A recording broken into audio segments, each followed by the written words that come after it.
Jadi ini dulu, eee, waktu saya S2 ini saya gunakan untuk tesis, untuk pengenalan wajah waktu itu.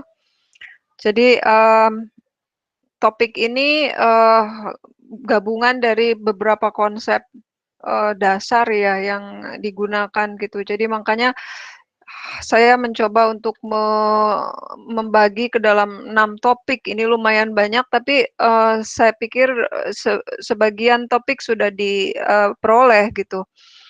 Jadi memang ini, perlu waktu untuk mencerna atau memahami, materi ini gitu. Nah, yang akan saya sampaikan pada kuliah hari ini, high level ya, jadinya artinya konseptualnya gitu. Saya tidak akan masuk ke, apa namanya, ke matematis, formula matematisnya, karena itu butuh waktu ya, dan yang penting, saya pikir hari ini, kita bisa atau teman-teman bisa menangkap, apa namanya, ceritanya gitu ya. Jadi bagaimana algoritma, probability PCA ini bekerja gitu. Jadi saya akan menjelaskan dari sisi, high level-nya aja gitu. Karena banyaknya, topik yang diperlukan di dalam PPCA ini gitu.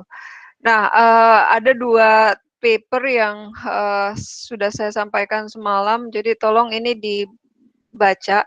Jadi untuk UAS dari saya juga tidak ada UAS, tapi mungkin ada sedikit tugas akhir yang perlu waktu ekstra untuk bisa menyelesaikannya gitu. Jadi pertama, saya menawarkan ada 2 kajian paper, jadi yang pertama ICA atau PPCA gitu. Tapi, eee, dari mahasiswa ini harus ada PPCA-nya gitu maksud saya. Jangan semuanya yang ICA gitu. Jadi pertama review paper itu opsi yang utama, bukan opsi sih maksudnya, yang harus dikerjakan. Kemudian yang keduanya itu opsional, Anda kalau bisa mengimplementasikan itu akan mendapat nilai tambah. Ya, jadi, ini ada dua paper yang harus dipelajari gitu. Jadi yang pertama itu, yang lebih pendek ini, PPCA. Ini memang Tipping dan Bishop ini yang pertama kali mengembangkan algoritma ini gitu. Jadi, mudah-mudahan udah di-download gitu, jadi nanti tinggal dipelajari dan di sana, juga ada di bukunya, Duda, itu di chapter berapa saya lupa. Jadi bisa Anda baca juga dari buku Duda itu. Oke, jadi ada 6 topik yang akan saya sampaikan, mudah-mudahan ini tidak, apa namanya, tidak sulit untuk dicerna gitu, dan bisa selesai. Jadi yang pertama itu menjelaskan mengenai faktor analisis versus PCA gitu. Kemudian yang keduanya itu adalah, diskriminatif dan generatif ya. Jadi apa sih, yang dimaksud dengan diskriminatif dan generatif. Kemudian Anda perlu juga memahami, topik mengenai, latent variable. Jadi terus Gaussian mixture model kalau saya lihat dari BAP, berita acara pengajaran itu Pak Agus sudah menyampaikan ada model campuran Gaussian. Jadi mudah-mudahan Anda udah paham, tapi ini juga saya siapkan materinya. Kemudian ada yang satu lagi adalah EM algorithm. Jadi EM itu expectation maximization algorithm. Jadi dan yang terakhir adalah PPCA gitu. Jadi ini, memang waktu saya dulu, riset juga, ya perlu waktu lumayan gitu, untuk bisa memahami ini. Tapi ya, kalau Anda udah pernah mendapatkan basic-nya seperti misalkan faktor analisis, kemudian Gaussian mixture model itu mungkin akan lebih mudah untuk memahami, tinggal memahami EM algorithm aja saya pikir sih itu. Oke baik, nah yang pertama yang akan saya jelaskan adalah faktor analisis. Jadi di, faktor analisis ini, sebetulnya, sudah Anda peroleh di ICA gitu. Kenapa? Makanya untuk tugas akhir saya menawarkan ICA atau PPCA, karena dua-duanya merupakan teknik yang menggunakan latent variable gitu. Nah, latent variable itu bisa dijelaskan oleh faktor analisis ini. Jadi kalau nanti ini ada ilustrasinya di slide berikutnya, ini komparasi antara prinsipal komponen analisis dan faktor analisis. Tapi saya akan mulai dari yang sederhana dulu. Jadi kalau Anda lihat di bagian slide ini, jadi faktor analisis is exploratory data analysis method to search influential underlying factors or latent variable from set observed variable. Jadi contohnya misalkan gini, Anda punya variabel, observasi variabel. Misalkan di bagian ini tuh ada waiting time, kemudian ada clean lines, kemudian ada staff behavior, ada taste of food, ada food temperature, dan freshness. Itu adalah misalkan atribut amatannya gitu ya, variabel amatannya itu ada 6. Nah, dari ke-6 variabel amatan ini, Anda ingin mengetahui kira-kira variabel-variabel mana yang saling berkorelasi dan memiliki makna gitu. Jadi kita ingin memahami gitu kan fitur-fitur mana aja yang saling berkorelasi dan dia punya arti gitu yang bisa punya insight yang bisa kita peroleh. Jadi contohnya misalkan ini. Nah ini. Jadi misalkan di dalam market ya, di dalam market researcher misalkan menggunakan faktor analisis untuk mengidentifikasi price sensitive customer. Misalkan ada apa namanya, ada riset market misalkan gitu kan. Jadi ada penelitian tentang marketing. Nah, di situ dia ingin mengetahui sebetulnya faktor-faktor apa aja sih yang sensitif terhadap harga gitu kan. Dia pengen tahu dari sekian macam variabel yang digunakan, variabel-variabel mana yang sensitif terhadap harga misalkan gitu. Nah, dari situ pastinya kita harus punya knowledge kan, yang sensitif terhadap harga itu apa misalkan. Nah, misalkan knowledge kita bilang ada kualitas makanan, kemudian juga ada clean lines misalkan seperti itu. Nah, tapi kita nggak tahu dari faktor-faktor amatan yang bukan amatan, dari faktor-faktor faktor analisis yang mau kita amati itu diturunkan atau diperoleh dari variabel mana aja. Nah, gitu. Kira-kira paham ya? Jadi clean lines dengan food quality itu bukan variabel amatan, bukan. Jadi bukan input dari model, tapi dia adalah faktor analisis. Jadi analisis faktor yang akan dikaji dari variabel amatan. Sampai situ kira-kira ngerti ya? Nah, yang mau kita dapatkan itu adalah faktor analisis ini, gitu. Nah, kalau kita amati dari prinsipal komponen analisis itu berbeda.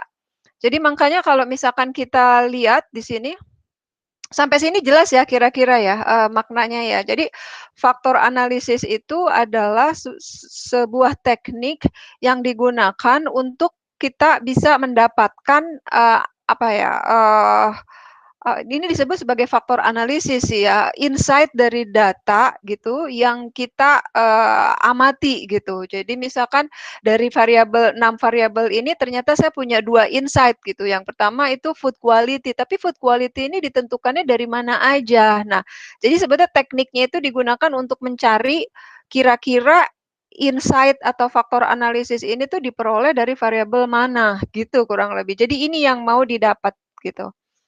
Ya, jadi itu yang dimaksud dengan faktor analisis. Nah, kalau kita lihat, kalau kita bandingkan dengan PCA gitu.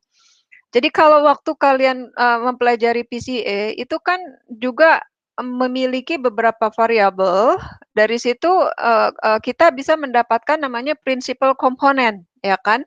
Jadi dari beberapa variabel kita punya principal component. Nah, jadi kalau Anda lihat dari grafnya, nah ini grafnya. Jadi grafnya ini seperti ini gitu. Jadi kita menjelaskan principal komponen melalui variabel-variabel yang terkait dengan principal komponen tersebut gitu. Nah, beda halnya dengan faktor analisis. Jadi kalau di dalam PCA itu apa disebutnya? Observed variable are reduced into component. Ini observed variabelnya ya. Variabel 1, variabel 2 sampai dengan N itu observed variable are reduced into components.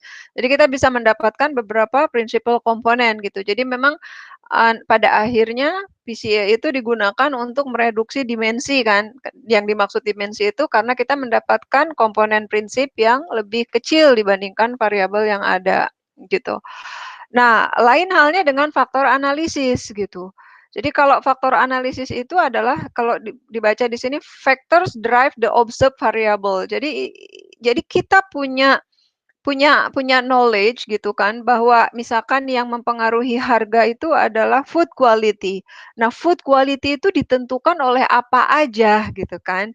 Jadi kalau Anda lihat di sini food quality ini saya punya insight bahwa ada food quality, tapi food quality ini tuh ditentukan oleh apa aja gitu. Jadi kalau Anda lihat panahnya itu berbeda gitu. Kalau faktor analisis itu Anda udah punya factors-nya, tapi kemudian Anda ingin menjelaskan variabel apa aja yang terkait dengan factors tersebut.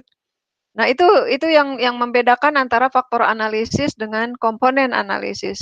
Mudah-mudahan cukup jelas ya. Jadi kalau dari prinsip komponen analisis kita start dari variabel amatan gitu kalau kita bedakan. Tapi kalau faktor analisis kita punya factors dulu, kemudian kita mau melihat variabel amatan apa aja yang terkait dengan faktor tersebut. Mesti kita pahami dulu di awal ya terkait dengan faktor analisis. Nah, PPCA, jadi probability PCA nanti akan menggunakan pendekatan faktor analisis ini. Sebetulnya di dalam ICA juga udah pakai faktor analisis gitu, tapi kemarin tidak saya sampaikan dulu karena akan disampaikan di sini. Jadi berbeda dengan prinsipal komponen ya. Sekarang kita coba lihat dari ini. Jadi pernah dengar nggak diskriminatif dan generatif? Jadi algoritma machine learning itu dibagi ke dalam dua kelompok ya. Jadi ada namanya diskriminatif dan ada namanya generatif. Jadi bayangannya begini, kalau di dalam diskriminatif, tugas dari machine learning itu hanya menghitung, apa namanya, jadi kalau secara teknisnya, dia itu akan contohnya misalkan ini, dia itu akan membentuk sebuah decision boundary yang nanti akan digunakan untuk mengukur kemiripan antar dua buah objek. Selesai sampai situ. Nah, itu yang disebut dengan diskriminan model. Jadi seperti misalkan yang apa kemarin udah kita bahas ada LDA gitu kan, kemudian ada neural networks, itu adalah diskriminan model. Jadi tugas kita itu bukan untuk menjelaskan ciri-ciri apa yang menjadikan dia itu sama atau beda, tapi kita hanya menjelaskan fungsi apa yang bisa digunakan untuk memisahkan kedua objek tersebut gitu, untuk membedakan kedua objek tersebut. Jadi itu yang disebut dengan diskriminatif. Lain halnya dengan generatif. Kalau generatif ini kalau teman-teman lihat di sini ada dua klaster. Nah, dua klaster ini tuh katakanlah ini adalah probabilitas apa densitas gitu ya. Jadi apa namanya peluang kepekatan lah hasil dari peluang kepekatan dari sebuah distribusi data gitu kan. Ini juga distribusi data yang lain. Nah, distribusi data ini itu kenapa dia terpisah dengan yang biru? Itu karena dia punya karakteristik yang berbeda dengan yang biru. Nah, sementara yang hijau yang ada di dalam klaster ini itu memiliki karakter yang sama gitu kan, sehingga dia masuk ke dalam distribusi atau kelompok data yang sama. Contohnya misalkan di dalam distribusi ini ada anjing gitu kan di sini kan. Nah, walaupun anjingnya ini beda gitu, tapi dia punya karakteristik yang sama gitu bahwa dia memiliki apa fitur yang mirip, fitur yang sama sehingga dia kita kategorikan ke dalam anjing. Jadi di dalam pendekatan generatif itu kita harus bisa mendefine bahwa distribusi ini tuh memiliki karakteristik apa gitu. Dan satu lagi kita harus membuat distribusi data. Kalau di sini nggak ada toh. Di sini tidak ada istilah kita punya data distribution. Jadi data distribution itu kan bagaimana data itu terdistribusi berdasarkan karakteristik dari datanya. Tapi di sini ada gitu. Jadi tugas kita di dalam generative model itu adalah membuat distribusi data dulu. Di mana nanti distribusi datanya ini akan dijelaskan dengan menggunakan pendekatan misalkan peluang gitu kan, misalkan pakai PDF kan, probability density function. Nah, itu untuk menjelaskan distribusi datanya. Nah, Artinya apa? Artinya di dalam pendekatan generatif model, di dalam pendekatan, distribusi data ini, kita punya knowledge baru gitu yang bisa menjelaskan bahwa, oke distribusi data ini karakteristiknya seperti ini loh, gitu. Jadi misalkan kucing walaupun ini kucingnya beda, tapi ini kita sebut kucing, kenapa? Karena punya beberapa kemiripan, sehingga dia dia dimasukkan ke dalam distribusi kelas yang sama. Gitu. Jadi itu bedanya antara, antara diskriminatif dengan generatif gitu. Jadi dia akan jadi kalau katakanlah ada objek baru gitu kan masuk kemudian ingin kita, identifikasi apakah dia anjing, apakah dia kucing, maka kita tidak menggunakan decision boundary, tapi yang kita gunakan itu adalah fungsi kepekatannya gitu. Jadi fungsi kepekatan, dari distribusi ini itu mana yang lebih mirip gitu kan, bisa masuk ke sini atau masuk ke sini gitu. Jadi itu yang membedakan antara pendekatan diskriminatif dan generatif. Kalau secara, secara value-nya, benefit-nya, pendekatan diskriminatif sama, generatif itu lebih berharga menggunakan pendekatan generatif. Karena dari pendekatan generatif itu kita punya punya knowledge dari, distribusi data yang kita punya gitu. Sementara kalau ini kita cuman punya fungsi aja, bahwa ini adalah fungsi pemisah antara objek, that's it gitu. Tapi kalau di sini kita punya punya knowledge terkait dengan distribusi datanya juga gitu.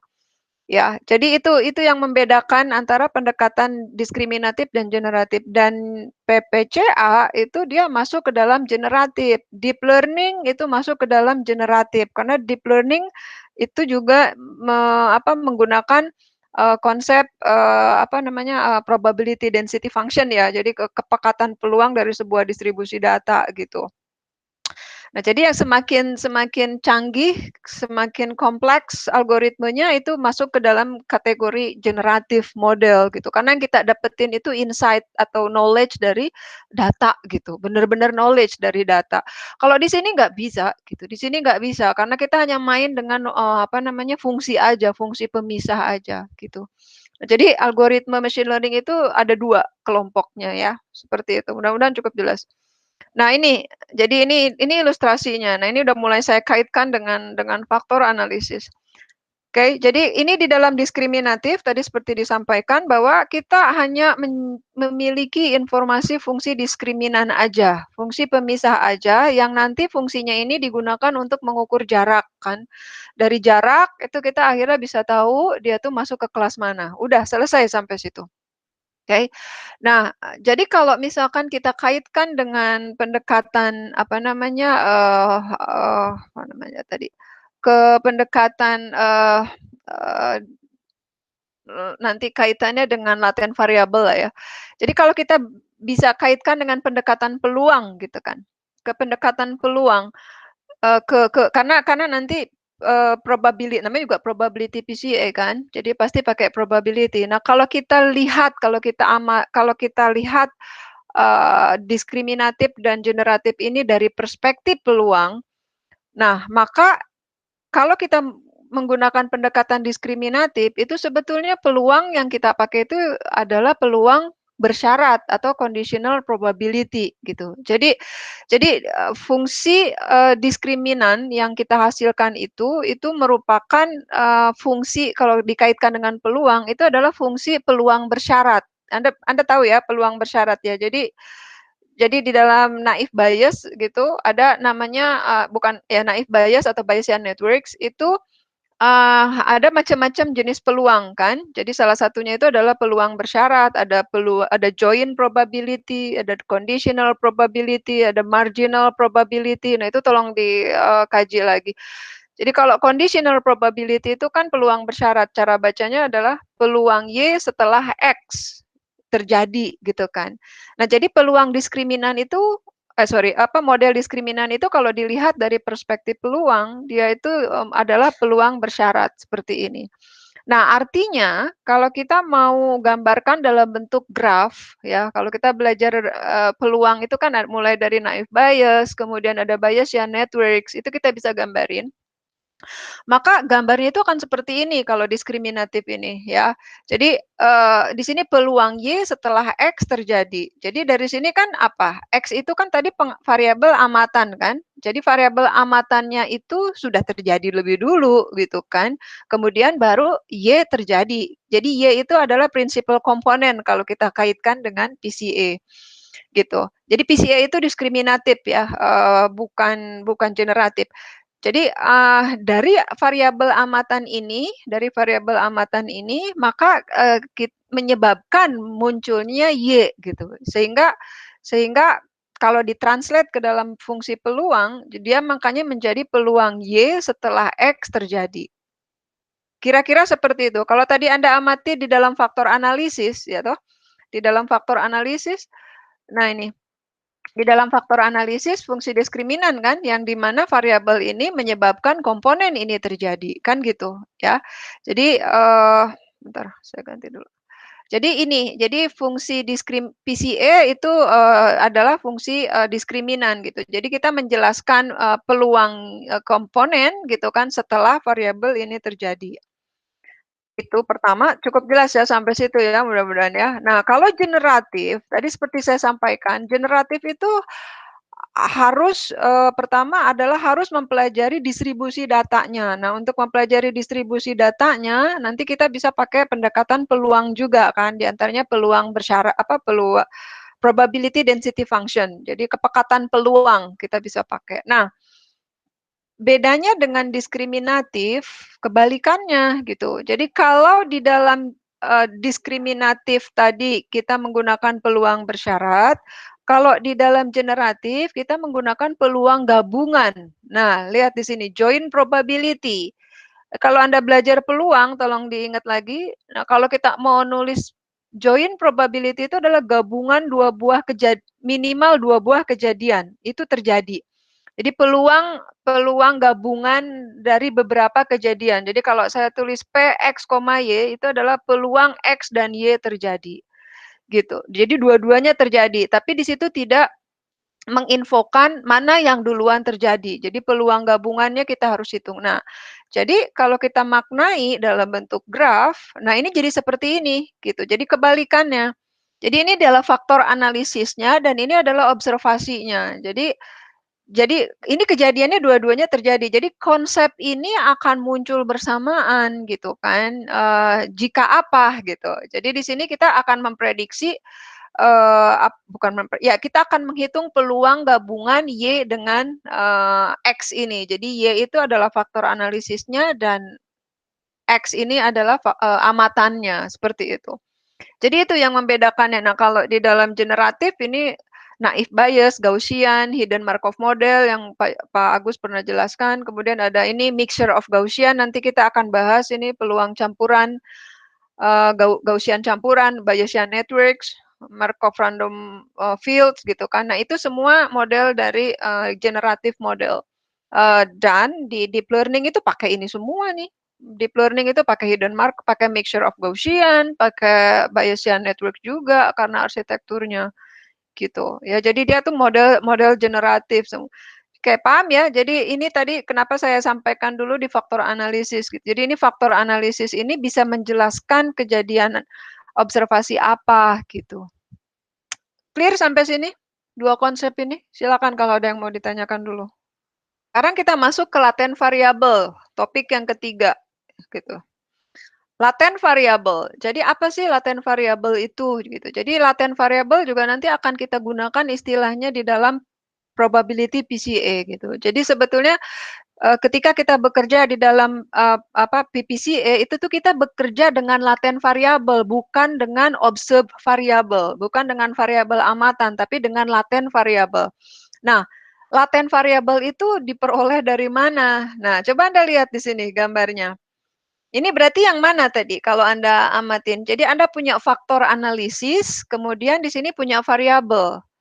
Berarti yang mana? Berarti kalau kita kaitkan tadi dengan, konsep faktor analisis, jadi laten variabel itu kan faktor analisis kan, gitu. Jadi karena apa? Karena kita punya factors yang mau kita jelaskan melalui variabel amatan kita, gitu. Nah, yang disebut dengan latent variable itu tuh yang ini, gitu. Ini tuh sebetulnya tidak ada kan datanya gitu. Jadi kita sebut sebagai unobserved. Jadi memang datanya nggak ada, yang ada itu yang ini gitu. Nah, tapi ini akan kita gunakan gitu untuk menjelaskan model gitu. Makanya disebut sebagai unobserved variable. Jadi latent variable itu adalah unobserved variable, which is itu adalah faktor analisis yang nanti kalau kita kalau Anda pelajari, itu terpisah secara konsep dasarnya, ada namanya faktor analisis, itu bagaimana kita bisa menentukan variabel-variabel apa yang terkait dengan faktor tersebut, gitu. Nah, konsep ini dipakai nih di dalam PCA, gitu. Nah, ICA atau Independent Component Analysis itu sebetulnya sama, gitu. Dia juga bermain pada latent variable, gitu ya. Kira-kira sampai sini jelas ya. Jadi latent variable itu adalah unobserved variable yang kalau kita kaitkan dengan konsep faktor analisis, yaitu dia adalah faktor analisisnya gitu. Jadi bukan variabel amatan. Nah ini kalau digambarkan ini diambil dari paper ya. Jadi kalau misalkan kita gambarkan ya seperti inilah kurang lebih gitu. Jadi misalkan kita punya variabel amatannya ini adalah Y1 sampai dengan Y8. Oke, ini adalah observed variable. Dan ini adalah latent variable. Nah, nanti kita bekerja dengan latent variable, tapi kita harus dapetin dulu nih si latent variable ini dijelaskan oleh apa gitu kurang lebih. Nah, ini contohnya misalkan oke, untuk X1 ini dijelaskan oleh variabel apa aja. Nah, ini ada panah-panahnya lah kurang lebih seperti itu. Nah, jadi itu yang dimaksud dengan latent variable. Nanti apa istilah terminologi dari latent variable. Nah, Nah, sekarang kenapa kita harus bekerja pada latent variable? Tapi sebelum masuk ke situ, kita coba compare dengan PCA.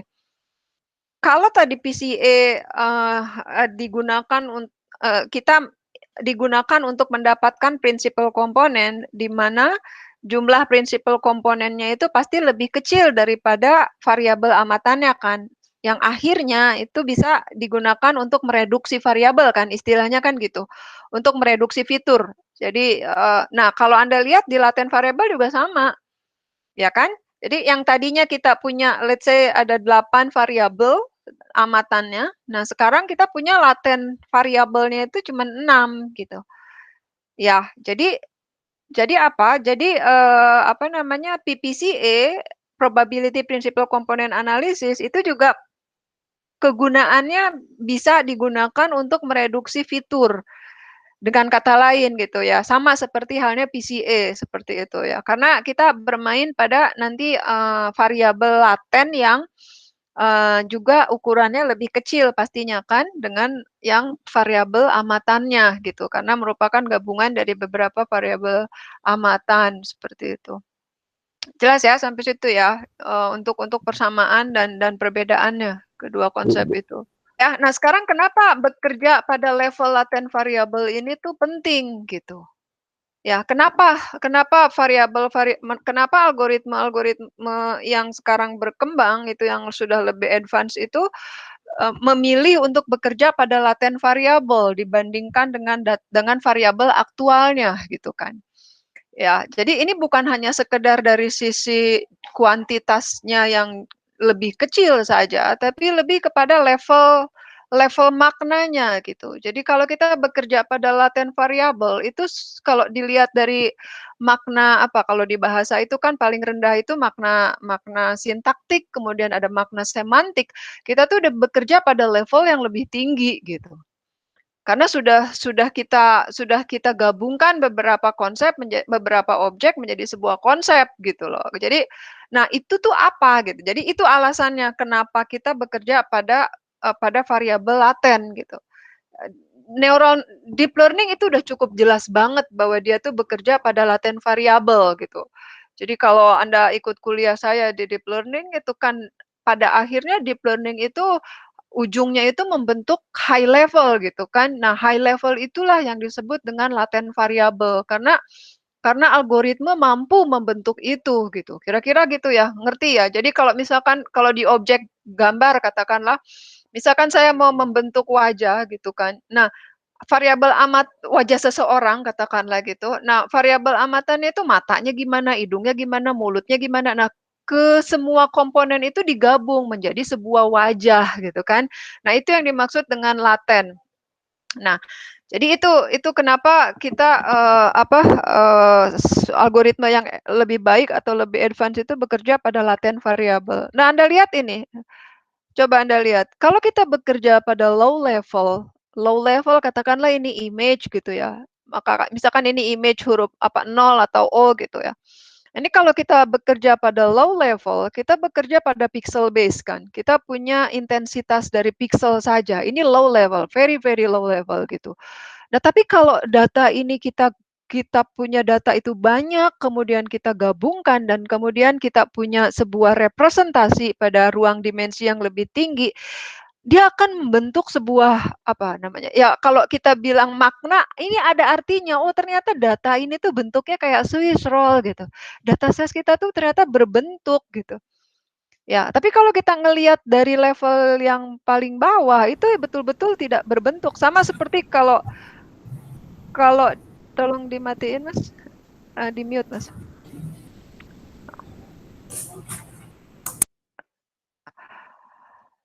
Sama halnya kalau kita bilang, kalau di pengenalan pola, itu kan sebetulnya kita tuh bekerja pada irregular data, data yang tidak teratur. Tapi sebetulnya di dalam ketidakteraturan itu ada sebuah keteraturan gitu loh.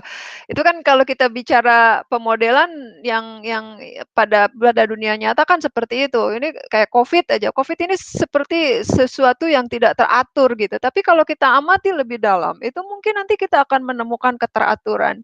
Dan itu sebetulnya Tuhan itu menciptakan seperti itu, ada hitungannya lah. Nah, hitungan precise-nya itu hitungannya itu precise gitu. Tapi untuk menemukan precise-nya itu kan kita perlu perlu apa namanya, perlu teknik yang lebih, banyak gitu. Nah, ini contohnya. Jadi kenapa kita bekerja di laten variabel? Karena laten variabel sudah memiliki meaning lah, makna gitu. Jadi sebetulnya maknanya sudah lebih baik dibandingkan kalau kita bekerja di variabel amatan seperti itu. Jadi dia sudah punya konseptual. Jadi kalau kita bekerja di Anda lihat deep learning itu kan inputan dari classifier-nya itu kan adalah template-nya, sudah berbentuk objeknya yang kemudian itu sudah lebih memudahkan kita untuk merekognisi dibandingkan kita inputin apa intensitasnya seperti itu, ya itu nggak jelas gitu, lebih sulit. Jadi gitu ya, jadi kenapa kita bekerja di laten variabel. Nah, paham ya kira-kira sampai situ ya? Jadi mudah-mudahan tuh konsep tadi, 3 tuh udah kepegang tuh. Nah, sekarang representasi PCA, saya menjelaskan dari level yang high levelnya dulu. Jadi di dalam representasi apa PPPCA itu seperti ini kurang lebih. Jadi ini adalah observasi variabel, jadi ini variabel amatannya, kemudian ini adalah variabel latennya, ya. Jadi kita akan bekerja pada variabel laten, gitu. Nah, kalau saya bisa jelaskan tesis saya dulu gitu kan, dulu saya mengenali wajah, tapi dengan menggunakan pendekatan geometris. Jadi pendekatan geometris itu di wajah itu kita membangkitkan, apa namanya, garis gitu kan dari berbagai, piksel gitu. Jadi misalkan katakanlah saya punya landmark mata, hidung, mulut. Nah dari situ saya, generate garis gitu kan akan banyak sekali garis yang bisa di-generate dari wajah gitu. Jadi itu dijadikan sebagai observasi variabelnya. Tapi kemudian saya gunakan, PPCA gitu kan, saya gunakan faktor analisis untuk bisa mendapatkan laten variabel. Dari berbagai macam garis itu mana sih gitu kan, memiliki makna nggak gitu. Jadi saya pengen tahu laten variabelnya gimana gitu kan dari berbagai macam garis. Nah ternyata laten variabelnya itu adalah, garis-garis yang membentuk, ciri wajah, seperti misalkan jarak antar mata. Jadi misalkan di sini jarak antar mata, jarak mata ke hidung, hidung ke mulut, dan itu bisa dijelaskan gitu. Jadi itu yang disebut dengan laten variabel. Jadi ini tuh informasi jarak ini tuh menghubungkan apa? Oh, menghubungkan garis wajah garis mata sama garis hidung misalkan gitu, membentuk ini. Nah, seperti itulah kurang lebih gitu ya. Jadi tujuan tujuan kita itu nanti adalah bagaimana, bekerja di, level laten variabel, bukan lagi di level observasi variabel. Nah, kalau PCA bedanya, PCA itu bekerja di sini. PCA itu bekerja di level data observasi, bukan di level latent variable, gitu. Walaupun kita sudah ngambil prinsipal komponennya gitu, tapi prinsipal komponennya itu bukan latent variable, seperti itu. Mudah-mudahan jelas sampai sampai sini untuk representasinya ya. Nah, sekarang saya coba mulai dari PCA dulu ya, karena probability PCA kan dari PCA. Saya coba review lagi bahwa di dalam PCA itu kan tujuan kita itu mencari apa, eigenvektor yang memiliki maksimum varians kan. Jadi ini adalah maksimum varians yang mau kita cari untuk prinsipal komponen 1, kemudian kita urutkan kan dari variansnya itu, dari yang terbesar sampai yang terkecil, itu yang kita sebut sebagai prinsipal komponen gitu kan. Dan kemudian nanti kita bekerja pada prinsipal komponen.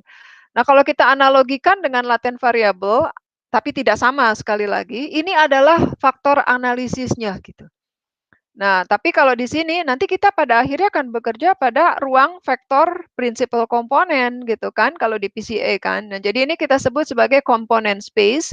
Nah, ini yang kita sebut sebagai data space gitu kan, karena ini apa ruang vektornya menggunakan observasi variabel gitu kan.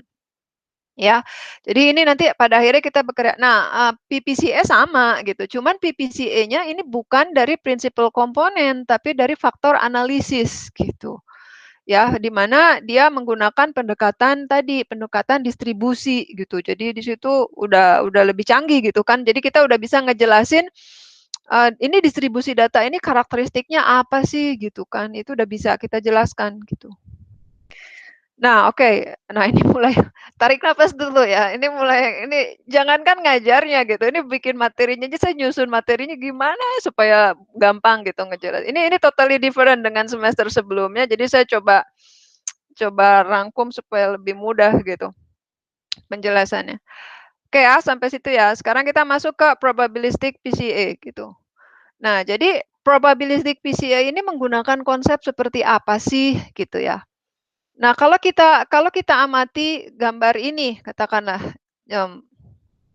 oke, mungkin masuk ke sini dulu. Oke. Jadi kalau kita masuk ke PPCA gitu ya, jadi PPCA itu tadi, kita akan bekerja pada faktor analisis. Oke. Nah, dengan pendekatan generatif. Nah, kalau kita bekerja pada pendekatan generatif, maka kita bekerja pada, ruang, probabilitas, pada ruang distribusi data. Nah, ruang distribusi data itu pastinya kan kita bisa hitung banyaklah pendekatannya ya, menggunakan densitas estimation misalkan gitu kan, menggunakan estimasi kepekatan. Nah, jadi katakanlah ini kita punya punya data pada ruang Z gitu kan. Nah, kemudian yang mau kita pertama yang harus kita pahami dulu adalah bagaimana distribusi data ruang Z itu gitu. Bagaimana distribusi data dari variabel observasi Z itu. Jadi kita menggambarkan distribusi datanya dulu, itu satu. Oke. Nah, distribusi data ini bisa kita banyak bisa kita hitung kan menggunakan probabilitas density function gitu kan atau menggunakan kernel density estimation atau pokoknya menghitung bagaimana mendapatkan distribusi peluangnya itu gampang lah, itu bisa dilakukan. Nah, setelah kita mendapatkan distribusi peluangnya, baru kemudian datanya tersebut kita transpose ke dalam ruang eigen, gitu maksudnya. Jadi ini kita transpose ke dalam ruang eigen yang mirip seperti halnya PCA gitu. Jadi di dalam PCA kan tadi kita melihat bahwa ada apa? Prinsipal komponen ya. Ini jadikan sebagai prinsipal komponen yang ini. Yang ini prinsipal komponen, di mana prinsipal komponen ini pun juga ditentukan oleh rataan juga kan, masih ingat kan kalian ya? Jadi ada rataan dan ada varians juga. Nah, karena ini berbasiskan distribusi data, tentunya kita punya sebuah asumsi. Nah, di sini masuk nih asumsi bahwa apa? Bahwa distribusi datanya itu harus normal. Oke, jadi katakanlah kita asumsikan dia terdistribusi normal. Jadi di situ ada apa? Ada mu, ada rataan, kemudian nanti ada standar deviasi, ada apa? Ada toknya di situ kan. Nah, kalau yang sebelumnya kita tidak menggunakan pendekatan peluang bersyarat, oke. Nah, sekarang yang kita gunakan itu adalah peluang bersyarat. Jadi peluang gitu kan intinya. Jadi bagaimana bagaimana peluang X X gitu kan pada ruang Z. Nah ini. Jadi pada ruang Z setelah kita hitung pastinya adalah distribusinya kan. Berbeda kalau PCA kita nggak pakai pendekatan peluang, tapi kalau di dalam PPCA kita menghitung peluang akhirnya seperti ini dan konsep selebihnya itu adalah sama. Nah, makanya kita merepresentasikannya itu pada ruang W. Jadi W ini tuh mirip ya bisa kita artikan itu adalah koefisien ya, koefisien dari variabel Z. Mirip seperti waktu Anda belajar neural networks, Anda kan belajar Gx ya fungsinya itu Gx sama dengan W dikalikan X. X itu adalah inputnya kan, W itu adalah koefisiennya atau pembobot dari variabel tersebut. Nah, katakanlah ini adalah Z itu input dan W itu adalah koefisien dari input. Nah, maka yang mau kita cari itu sebetulnya adalah W. Sama kan? Sama seperti halnya di dalam PCA. Kita maunya, LDA lah. Kalau Anda masih ingat LDA itu kan kita nyari vektor W kan? Ya, ini pun sama. Kita mencari vektor W. Jadi yang mau kita cari itu ini sebetulnya. Z itu inputnya kan? Kemudian ini mu itu rataan dari setiap data. Nah, di dalam nanti kita jelaskan juga di dalam distribusi peluang itu kita pasti setiap data setiap apa namanya setiap distribusi itu punya rataan sendiri-sendiri gitu. Jadi ini adalah rataan dari data dan ini adalah epsilon lah, biasa bias seperti itu ya. Nah, jadi itu yang membedakan antara PCA dengan probability PCA. Jadi inputan yang akan kita gunakan untuk menghitung variabel W itu adalah inputan peluang distribusi atau probability distribution gitu ya, bukan data aslinya gitu. Kalau di PCA itu udah pakai data aslinya gitu ya. Sehingga kita representasikan seperti ini. Nah, Anda lihat di sini ya kan topi di sini ada ini adalah estimasi ya.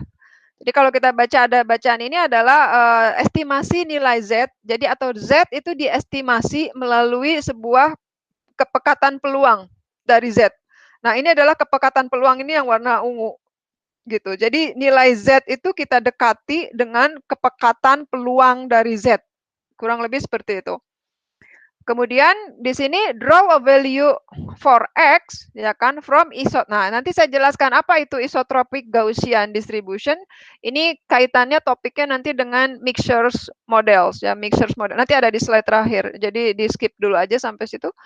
Nah, ini jadi nanti cara menghitung X-nya itu jadi X-nya juga X estimated gitu namanya ya. Itu bisa kita hitung melalui fungsi peluang conditional probability seperti ini. Di mana N ini adalah dia syarat bahwa dia terdistribusi normal gitu. Ini X yang mau dihitungnya dan ini adalah tadi koefisien dengan parameternya itu ada mu, ada to dan ada i gitu kan. Ini untuk nanti kita jelaskan di slide berikutnya. Nah, nanti pada akhirnya kita akan mendapatkan seperti ini. Ini disebut dengan density contour ya. Kenapa disebut dengan marginal distribution? Karena tadi di dalam pendekatan faktor analisis itu kita menggunakan joint probability. Jadi gabungan dari beberapa variabel amatan gitu kan, joint probability. Oke, kita lihat dulu. Ini saya sampai situ dulu kira-kira mungkin kalau ada yang mau ditanyakan silakan. Saya coba review lagi, mungkin ada yang lupa gitu kan untuk statistiknya. Jadi pertama, bahwa di dalam di dalam menghitung distribusi data, ini kita menggunakan pastinya pendekatannya peluang kan. Nah, untuk peluang distribusi datanya itu kita menggunakan asumsi bahwa dia itu terdistribusi normal. Nah, kalau kita bicara pada satu peubah, maka kita akan menggunakan univariat namanya toh. Jadi apa itu distribusi normal? Anda sudah tahu, distribusi normal itu bentuknya seperti ini kalau dilihat dari bentuknya. Kemudian mu-nya itu sama dengan 0. Kalau mu-nya sama dengan 0 itu kalau mau digambarin, itu dia ada di pusat, ada di center gitu kan, nilai titik tengahnya. Itu namanya mu itu. Jadi dia mu-nya sudah sama dengan 0. Nah, kemudian to-nya atau standar deviasinya itu sama dengan 1. Jadi ini kesininya sama dengan 1 lah kurang lebih ya. To itu bukan panjang ini ya, tapi kalau to itu setengahnya nih, dari sini ini setengahnya, ini adalah to-nya, nilai to-nya, dan to kuadratnya itu sama dengan 1. Dan ini adalah formula dari normal distribution-nya, ya kan? Jadi kita menggunakan pendekatan distribusi normal. Jadi tadi kalau Anda lihat, misalkan ini adalah X gitu kan, terdistribusi normal dengan parameter mu dan to-nya di sini, kemudian ini apa namanya persamaannya gitu. Jadi ini nanti yang akan kita gunakan di dalam persamaan PPCA tadi. Nah, itu kalau univariate, kalau satu variabel. Nah, kalau multivariat gimana gitu kan? Kalau kalau satu variabel kan tidak ada korelasi kan, karena dia satu variabel. Tapi kalau kita punya lebih dari satu variabel, maka kita akan punya korelasi antar variabel. Nah, makanya di sini kalau di dalam multivariat itu kita punya namanya covariance. Jadi covariance itu kan korelasi antara dua peubah. Oke, jadi kalau saya punya peubah A dan B, maka kita punya matriks covariance A dan B itu seperti apa gitu kan. Ditambahkan ini aja. Nah, kalau di univariat cuman ada mu aja. Nah, kemudian ini persamaannya. Jadi persamaannya ini kalau di dalam univariat itu tinggal X dikurangi mu. Tapi kalau di dalam multivariat kita kalikan dengan covariance-nya. Oke, jadi ini matriks covariance-nya. Nah, pada akhirnya kita akan punya jadi mu itu kita nanti estimasi dari nilai X, kemudian ini kita punya matriks covariance dari X itu. Oke, nah ini misalkan contoh beberapa distribusi variabel, misalkan ada apa namanya, ada 3 gitu, kemudian kita akan gabungkan nanti. Nah, jadi ada secara distribusi ada univariat dan multivariat. Pastinya di dalam PPCA itu bekerja pada multivariat kan, jadi banyak peubahnya. Nah, ini tadi istilah nanti yang akan dijelaskan juga gitu. Nah, PPCA itu karena tadi dia isotopik, dia ada di 0 gitu kan rataannya. Jadi dia bentuknya itu nanti adalah spherical seperti ini. Jadi bentuk distribusi dari data itu ada full, ada diagonal, ada spherical seperti itu ya. Nanti kita akan bekerja di sini. Nah, makanya kita sebut sebagai isotropik Gaussian, gitu kan. Jadi kita punya rataannya itu sama dengan 0 dan bentuknya itu seperti ini. Ini yang disebut isotropik. Kalau multivariat juga bisa sama dengan 0, tapi bentuknya tidak lingkaran gitu. Jadi bentuknya seperti ini. Oke. Dan ini adalah yang berkorelasi gitu kan. Jadi mudah-mudahan Anda udah tahu. Jadi yang dimaksud dengan isotropik Gaussian itu seperti ini. Jadi berbentuk lingkaran. Makanya dia dibentuknya sebagai spherical. Istilahnya itu ada yang menyebutnya sebagai spherical. Spherical distribution. Gitu, kurang lebih ya. Nah, oke, ini saya skip dulu.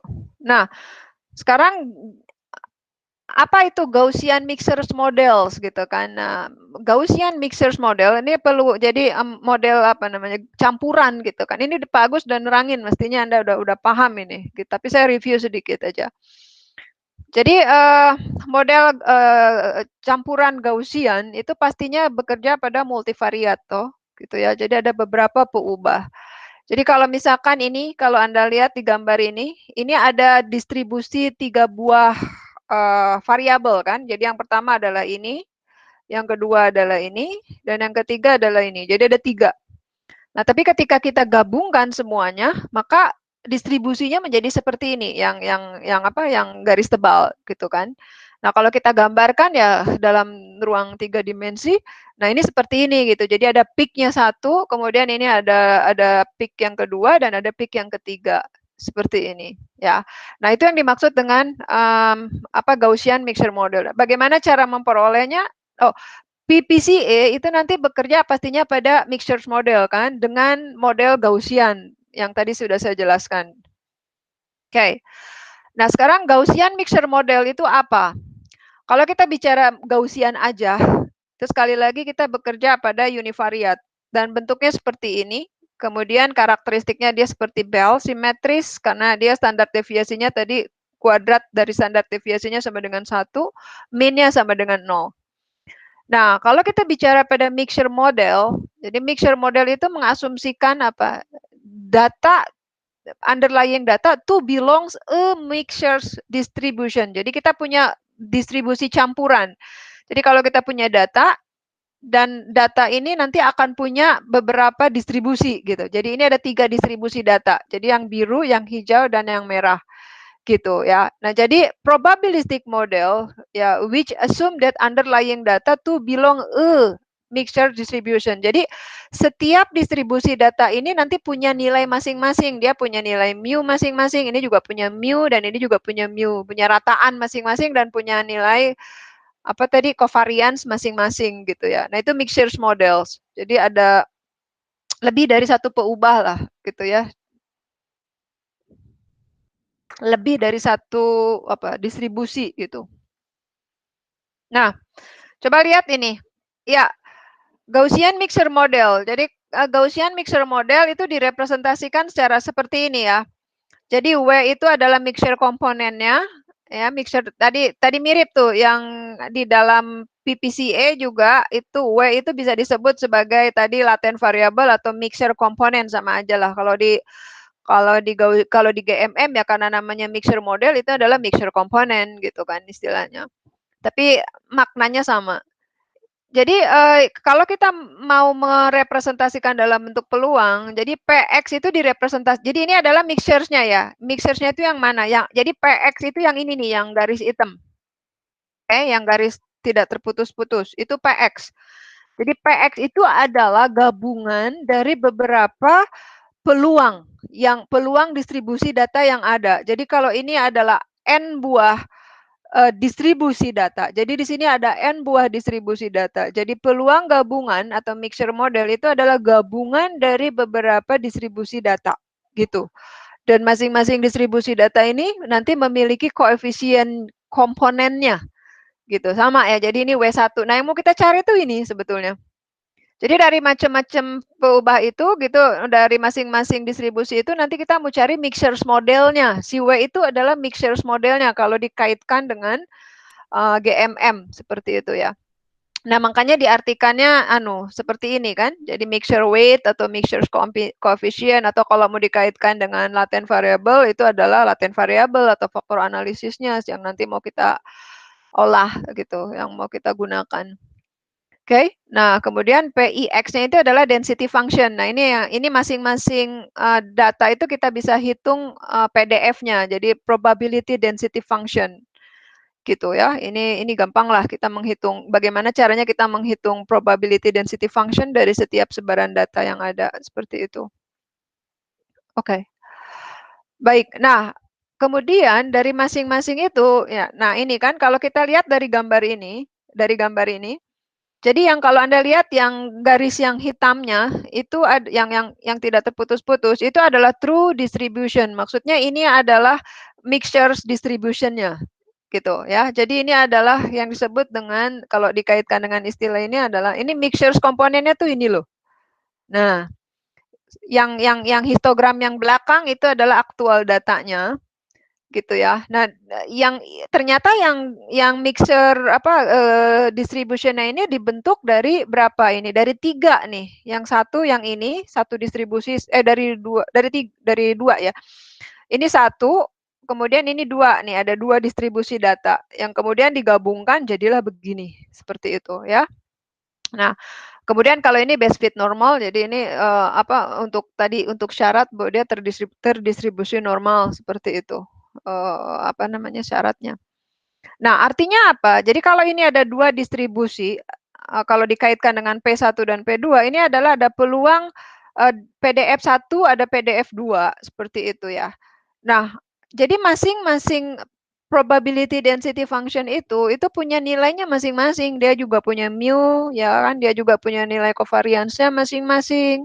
Jadi kalau kita translate ke dalam parameternya, nah maka kan masing-masing P probability density function itu akan memenuhi syarat ini kan, bahwa dia terdistribusi normal, bahwa dia memiliki mu1 dan dia memiliki rataan dan juga dia memiliki covariance masing-masing seperti ini. Sampai sini jelas ya? W ini adalah tetap tadi mixture komponen atau tadi yang saya sebut sebagai vektor latennya yang mau kita dapetin, dan peluangnya itu adalah menyebar secara distribusi gitu, kemudian dia juga dia multivariat sehingga dia memiliki, apa namanya, covariance gitu. Jadi kita bisa representasikan seperti ini, gitu. Oke, clear ya sampai situ ya? Oke, nah jadi udah ngerti tuh sekarang apa sih Gaussian mixture model, kemudian tadi ada beberapa konsep lainnya. Nah, ini saya kasih contoh beberapa aja. Jadi misalkan saya punya 2 buah distribusi seperti ini. Jadi ini disebut Px, ini adalah probability density function ya. Jadi ini probability density function dari peubah x gitu. Nah, ternyata saya punya dua apa namanya, punya 2 distribusi data.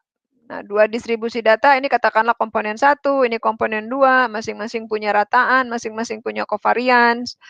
Nah, kalau saya hitung dengan menggunakan mixtures model, maka saya akan punya namanya mixtures model gitu kan. Jadi ini hasilnya, hasil gabungannya gitu kan. Jadi hasil gabungannya adalah ini. Seperti itu. Jadi ini nanti yang mau kita hitung juga, mencari mixtures modelnya seperti apa dari PPCA itu gitu. Oke, jelas ya sampai situ ya. Nah, masuk ke balik lagi ke konsep tadi di awal gitu kan, terkait dengan peluang gitu, ada joint probability, ada conditional probability. Nah, sekarang kalau kita kaitkan Gaussian mixture model tadi dengan probabilitas, coba Anda perhatikan graf ini. Oke, perhatiin graf ini. Jadi ini adalah vektor X. Oke, nah si vektor X ini apa? Vektor X itu ya ini, nih, mixtures model. Oke, mixtures model. Nah, si mixtures model itu dibangkitkan dari masing-masing distribusi kan? Ada distribusi 1, distribusi 2, distribusi 3. Nah, di sini ada berapa distribusi? Ada 2 kan? Ini ada distribusi 1, ada distribusi 2 gitu. Jadi ini adalah pembentuk dari ini. Jadi kalau ini adalah tadi kita sebut sebagai apa? Faktor analisis atau kita sebut sebagai latent variable. Nah, maka ini adalah amatannya. Oke. Nah, kemudian dari masing-masing amatan ini kita menghitung peluang gitu. Nah, peluangnya ini itu adalah peluang kondisional, peluang bersyarat gitu ya. Peluang bersyarat ini juga kita punya sebanyak M distribusi, maka kita punya M buah peluang. Nah, ini kemudian kita gabungkan. Ini disebut sebagai apa? Joint probability. Ini joint nih. Jadi penjumlahan dari beberapa kejadian itu kita sebut sebagai joint probability atau marginal probability. Nah, kalau Anda lihat kan tadi di konsepnya generative model itu kan adalah apa? Joint probability kan? Joint probability. Kenapa disebut yang ini loh? Mungkin saya balikin dulu ke awal lagi. Ini dia. Jadi generative model ini yang tadi faktor analisis ini tuh dia itu adalah joint probability. Kenapa disebut joint? Sekarang Anda udah mulai kebayang karena dia dibangun dari beberapa distribusi peluang data gitu kan. Nah, ini. Jadi makanya dia disebut sebagai representasinya dengan joint probability gitu. Yang nanti itu kalau mau kita hitung itu bisa kita representasikan seperti ini gitu. Oke. Nah, jadi peluang mixtures model, jadi X tanda panah ini udah mixtures model atau bisa kita nyatakan dengan estimated model. Jadi ini adalah estimated model. Nah, jadi ini bukan lagi data aktual ya, ini sudah estimated data model. Jadi kalau Anda lihat nih, ini kan data aslinya kan begini ya, yang merah ya. Yang biru tuh begini. Nah, ternyata setelah kita estimated, setelah kita cari mixtures modelnya tuh kan begini gitu. Secara kuantitas ya dia jumlahnya lebih kecil kan gitu kan. Jadi seperti itu. Tapi dia merepresentasikan polanya kayak gitu. Dan ini yang disebut dengan latent variable nanti itu. Oke, apa namanya? Nah, ini jadi kita menghitungnya itu jadi X ini adalah estimated. Jadi kita melakukan estimasi dari peubah X ya kan melalui nilai rataannya. Melalui ini apa namanya ya kita sebut ya, ini sebuah parameter yang dimana ini tuh nanti direpresentasikan dengan mu dan covariance, dengan rataan dan covariance. Itu adalah gabungan dari M buah distribusi data, di mana masing-masingnya ini adalah perkalian antara peluang dan B, Alah, B itu ini. Jadi B ini kita representasikan tadi. Apa tadi ini? Multivariat, ya kan? Normal Gaussian. Jadi ini adalah fungsi Gaussian, distribusi Gaussian untuk yang multivariat. Karena ada covariance di sini. Gitu, jadi perkalian antara distribusi peluang itu dan lambda ini tadi nilai mu dan nilai covariance-nya plus nilai peluangnya seperti itu. Ya, ini cukup mudah lah, ini dipahami, nggak terlalu sulit ini.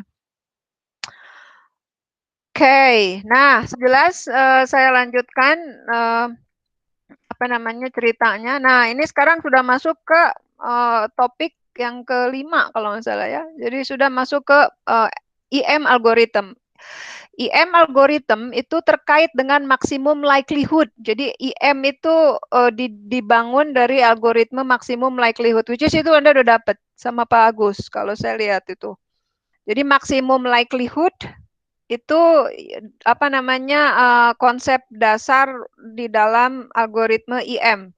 Jadi IM itu singkatannya I-nya itu adalah expectation. Betul ya. Expectation maximization. Ya, jadi expectation maximization IM algorithm ya betul. Algorithm. Jadi ada dua gitu. Nah, konsep dasarnya itu adalah maksimum likelihood. Ya, jadi apa itu maksimum likelihood? Bisa ada yang menjelaskan? Atau lupa lagi? Udah dapat kan? ML kan? Sudah, Bu. Sudah, Bu. Coba, ada yang bisa jelasin nggak ML? Apa sih? Apa sih maksimum likelihood itu? Ayo. Kalau Anda belajar peluang bersyarat, misalkan apa? Misalkan peluang A, peluang bersyarat ya, conditional probability ya, peluang A setelah B terjadi, itu sama dengan apa? Hmm? Ada yang ingat nggak? Kan kalau misalkan coba perhatiin ya, jadi kalau, aduh saya tuh kalau bagian nulis-nulis di sini tuh, sebentar coba saya coba tulis ya. Lama tapi ya, mana sini pointer pen. Nggak jago saya nulis di sini itu.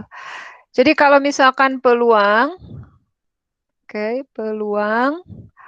peluang A, wah kalau ada papan tulis ini lebih cepet kan. Peluang A setelah B terjadi, oh kan jelek. Peluang A setelah B terjadi, itu gimana formulanya? Ayo, ini disebut salah. Yang kebalik. Oke, jadi pertama mungkin dari sini dulu saya jelasin ya. Wait. Nah, saya jelasin dulu dari sini. Kalau kita mau ngitung peluang, kita kan ngitung evidence ya. Terhadap evidence. Jadi kalau tadi dadu dilempar 10 kali, maka dibagi 10 kan. Nah, frekuensi kemunculannya tadi ada 4, maka 4/10. Maka di sini evidence-nya itu adalah PB. Oke. Tadi bukan salah tadi tuh teman-teman tuh. Nah, jadi ini adalah PB. Jadi PB ini yang mau kita hitung itu adalah peluang A. Nah, maka pastinya kita harus mengalihkan dengan prior atau kejadian dari A gitu ya. Nah, tadi P harusnya dikalikan priornya bukan prior B, tapi prior A gitu kan. Nah, ini adalah A. Jadi ini adalah priornya. Jadi prior itu peluang awal dari A. Pasti dikalikan gitu kan. Nah, sisanya ini apa? Nah, karena kita mau menghitung peluang A dari kejadian B, gitu kan. Nah, maka di sini kita menggunakan pendekatan peluang B, yaitu B di sini kan. Ini jadi di sini B setelah A terjadi kan gitu kan kalau Anda belajar di peluang bersyarat itu. Nah, jadi kita akan menghitung peluang A dari kejadian B kan. Nah, maka evidence-nya itu adalah kejadian B. Karena yang mau kita hitung adalah A, maka kita kalikan dengan prior A. Jadi ini adalah prior probability, ini adalah evidence, ini adalah posterior probability. Nah, ini tuh apa? Nah, karena kita mau menghitung A dari kejadian B, maka ini adalah yang kita sebut dengan likelihood. Nah, ini yang kita sebut sebagai likelihood probability. Ya, jadi ada LP lah, ini susah nulisnya. Nah, ini adalah yang kita sebut sebagai likelihood. Nah, likelihood-nya itu yang mau kita ambil apa? Yaitu likelihood yang maksimum. Makanya disebut sebagai maximum likelihood probability. Jadi ini adalah maksimum likelihood. Jadi kita akan menduga peluang A dari peluang maksimum kejadian B, gitu kurang lebih. Nah, maksimum likelihood itu adalah mencari ini. Oke, nah kita itu menghitung ini gitu untuk bisa menduga ini gitu. Jadi ini yang disebut dengan maksimum likelihood, ini adalah probability, ini adalah prior, ini adalah apa tadi evidence, dan ini adalah posterior probability gitu. Nah, jadi yang mau kita sekarang cari itu adalah maksimum likelihood. Nah, di IM itu kita mau menduga ini. Bagaimana caranya menduga ini supaya bisa mendapatkan yang paling optimal, yang paling mendekati gitu kan peluang dari B gitu.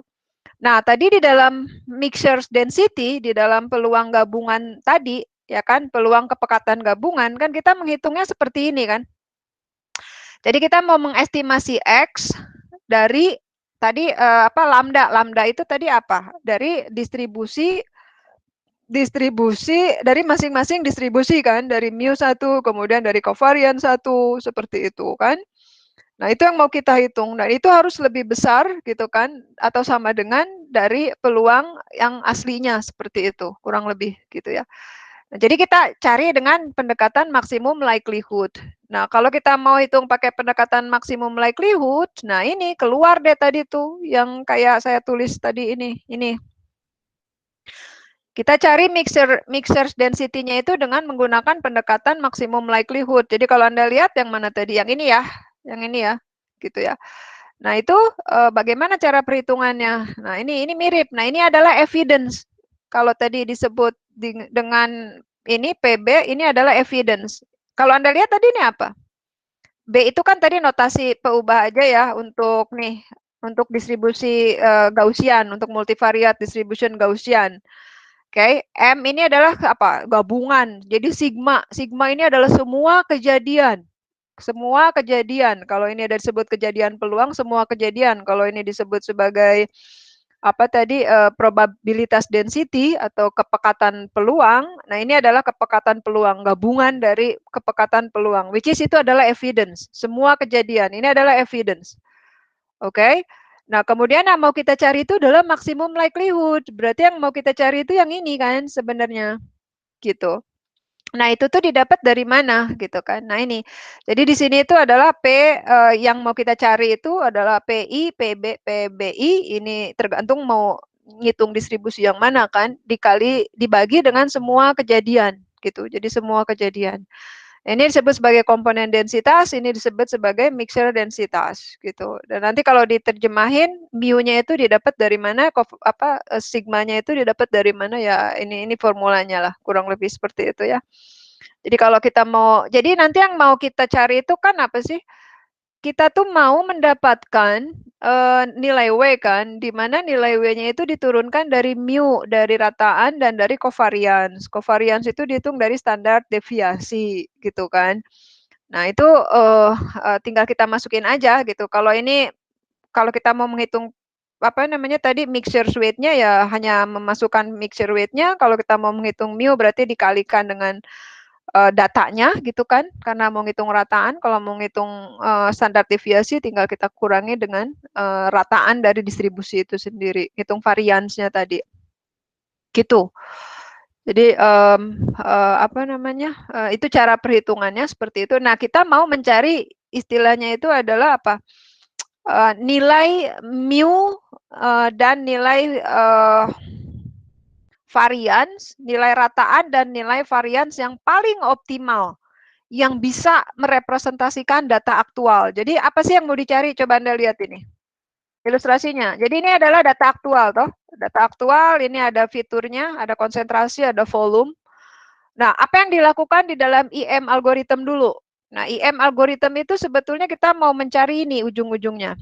Saya mau mencari apa tadi kalau istilahnya mixtures model, ya kan? Ini saya mau mencarikan mixtures modelnya, apa model campurannya. Itu ternyata seperti ini. Nah, nanti kan masing-masing model campuran ini punya apa? Punya mu dan punya nilai varians lagi yang baru kan? Nah, jadi ujung-ujungnya saya mau mendapatkan berapa sih mu yang baru dan berapa sih nilai varians yang baru gitu. Setelah melalui tahapan iterasi ini, iterasi 1, iterasi 2, dia mulai nyari-nyari tek tek tek tek tek tek sampai dengan ini yang optimum loh. Ini ternyata yang optimum yang bisa merepresentasikan data. Nah, yang garis merah ini yang disebut dengan probability density distribution-nya gitu. Jadi ini adalah distribusi peluang kepekatannya gitu ya, ini. Yang mau kita cari tuh nanti mu yang baru. Jadi sini ada ini ada mu baru, ini juga ada mu baru di sini. Sehingga kalau Anda lihat, nah ini ilustrasinya lebih enak. Coba lihat ini. Nah, ini yang hasil akhir yang mau kita capai. Misalkan ini data aslinya tek tek tek tek tek tek, tek nah pada akhirnya ini. Nah, ini yang mau kita temuin gitu. Nah, itulah IM itu bekerja. Jadi kalau Anda coba kaitkan konsep IM dengan konsepnya si PCA, udah kebayang belum?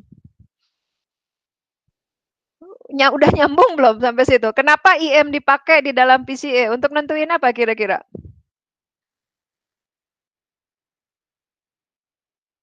Halo? Wah, sepi. Ya, Bu, bingung, Bu. Raffi, apa Vi kira-kira IM dipakai di dalam PCA buat apa Vi?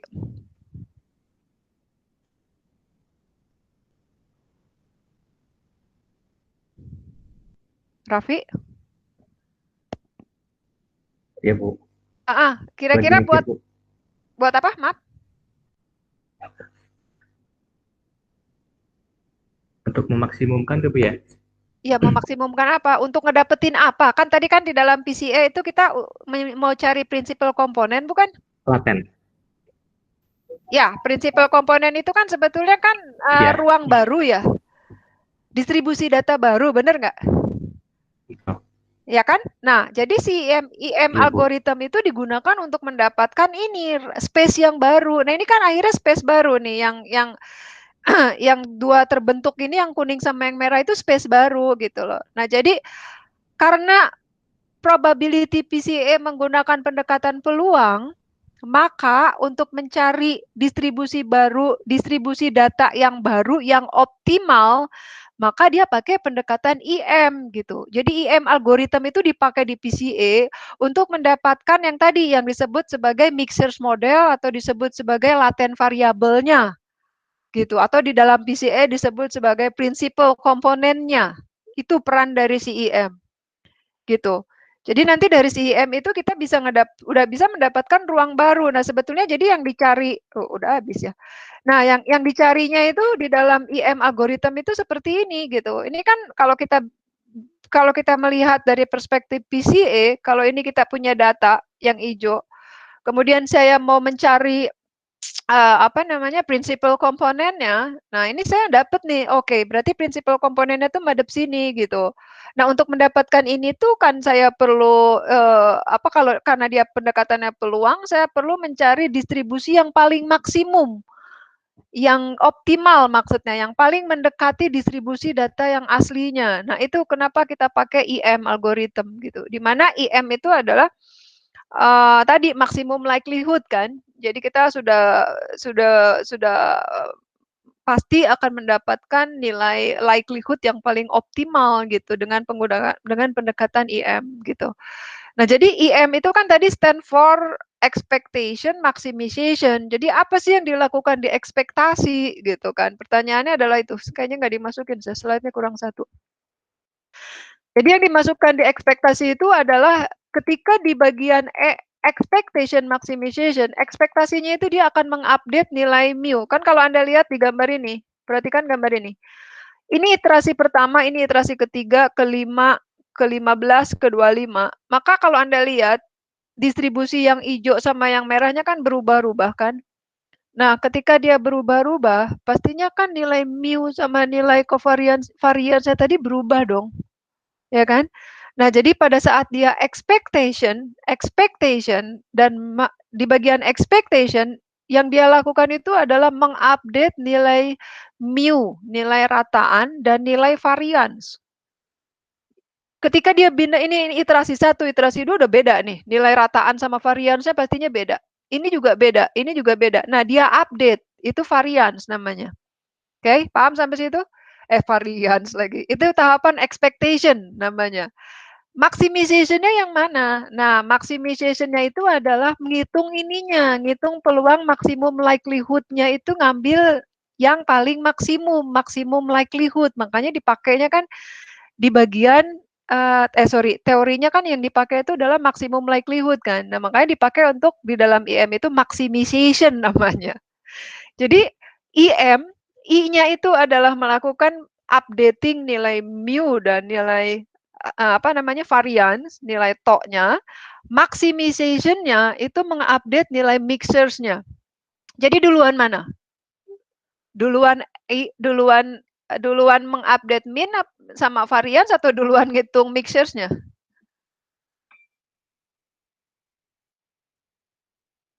Halo? Duluan mana? Mixture-nya dulu. Mixers-nya dulu. Kan mixers itu diturunin Mix-nya dari dulu. iya dong. Kan Min mixer itu dulu. kan mixer itu diturunin dari lambda, Bu. Lambda itu kan tadi apa? Lambda itu kan mu sama varians. Jadi hitung dulu rataan yang barunya dan varians yang barunya, lalu update bobotnya. Terus aja gitu. Baru jadi mixer ya. Yes, kemudian baru kita mendapatkan mixers model kan, di akhir kan, gitu. Jadi yang dilakukan di dalam IM iteration itu ada dua. I-nya expectation itu adalah mengupdate nilai rataan dan nilai covariance, nilai variance-nya, lalu dihitung lagi nilai apa mixers probability-nya, kemudian dihitung lagi dan seterusnya. Nah, ini jadi ada beberapa iterasi sampai dengan dia itu mendekati nilai aktualnya gitu atau optimal gitu kan, maksimum udah konvergen, udah berhenti dia di situ gitu. Gitu kurang lebih ya. Jadi itu yang terjadi dan ini yang disebut sebagai apa namanya latent variable gitu. Jadi mixer model campuran yang kita peroleh dari hasil algoritma IM itulah yang nanti akan kita gunakan di dalam mengelompokkan data gitu. Jadi kita tidak lagi menggunakan data aktual yang ini nih, ini dihilang udah ini udah nggak butuh lagi. Jadi yang saya gunakan itu adalah si mixers modelnya ini, which is itu adalah latent variable gitu. Jadi ini unobserved, unobserved itu ya tidak bukan data amatan yang kita pakai, tapi turunan dari data amatan gitu. Gitu deh ceritanya, mudah-mudahan kebayang. Oh, ini dia ada di sebelah sini, sorry. Nah, ini nih yang sebelah kanan. Ya, ini sebelah kanan. Nah, ini adalah flow-nya ya. Jadi flow-nya. Jadi misalkan ini start-nya dari sini, ini inisialisasinya, ini adalah aktual, rataan dan varians aktual. Kemudian kita hitung mixers-nya ya, kita hitung apa mixers probability-nya, peluang gabungan campuran tadi di dalamnya ada maksimum likelihood, dapat yang baru. Nah, ini kita dapat rataan dan varians yang baru. Nah, apakah sudah konvergen belum? Nah, kalau belum, maka kita update nilai mixers modelnya gitu, kemudian muter terus sampai dengan dia udah stabil, oke, udah konvergen, maka selesai. Nah, ini flow ini disebut sebagai IM algorithm. I-nya itu adalah expectation-nya itu adalah tahap yang ini untuk menghitung rataan dan juga variance. Maximization adalah untuk mengupdate mixers modelnya. Jadi kita update lagi karena nanti dimasukin lagi dan seterusnya. Jadi ini yang kita lakukan. Nah, jadi nanti yang kita akan gunakan di dalam pemodelan itu adalah yang hasil gabungannya. Jadi mixers modelnya yang mau kita pakai gitu. Cukup ya. Wah, canggih nih bisa ngejelasin. Pas. Oke. Silakan ada yang mau bertanya dari sini.